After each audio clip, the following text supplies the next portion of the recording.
I drove to my beach house with hopes of renting it out, only to find my son-in-law making out with his mistress. I drove down the sun-baked coast to check the little villa I'd kept for summers. The sea smelled like salt and secrets. I unlocked the door and found him, my daughter's husband, half collapsed, on the lounge with a woman draped over him like a promise he'd already broken. He saw me, didn't flinch. He smirked and said, "Feel free to tell my wife. She's too scared to leave me anyway." I smiled. Then I did something he never guessed an elderly woman could do. I made a single phone call, not to my daughter, not to the neighbors, to someone I'd quietly courted for months, a reporter at a national investigative show. He laughed. I asked for one thing. We have a live opportunity. Can you be here in 20 minutes? Bring a camera and legal. The reporter's voice was soft, excited.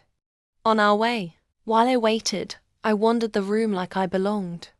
I took his wallet from the coffee table. Small men make small mistakes. Receipts, a business card with a P.O. box, a stamped contract with a lawyer's name, and the one thing that made my chest go cold. 2 sets of signed documents in his briefcase. Mortgages and transfer papers filed under my daughter's name, but signed while she slept, and a dated airline itinerary.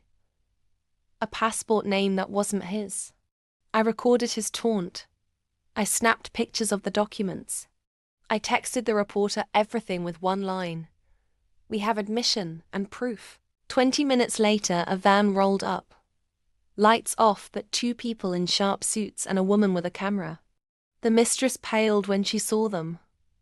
The man scrambled for excuses. The reporter asked simple questions and let the evidence breathe.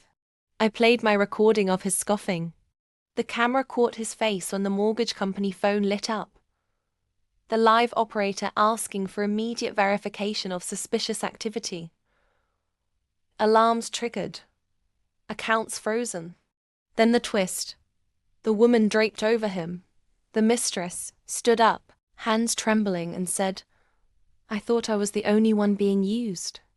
She pulled out a folder. Inside, a second marriage certificate bearing his signature and another country's stamp. The reporter smiled into the camera. Bigamy, fraud, forged signatures, accounts frozen. We'll run this at 6. The van left with legal papers and questions.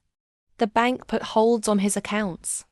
The national story would ruin his reputation and leave courts to finish the rest.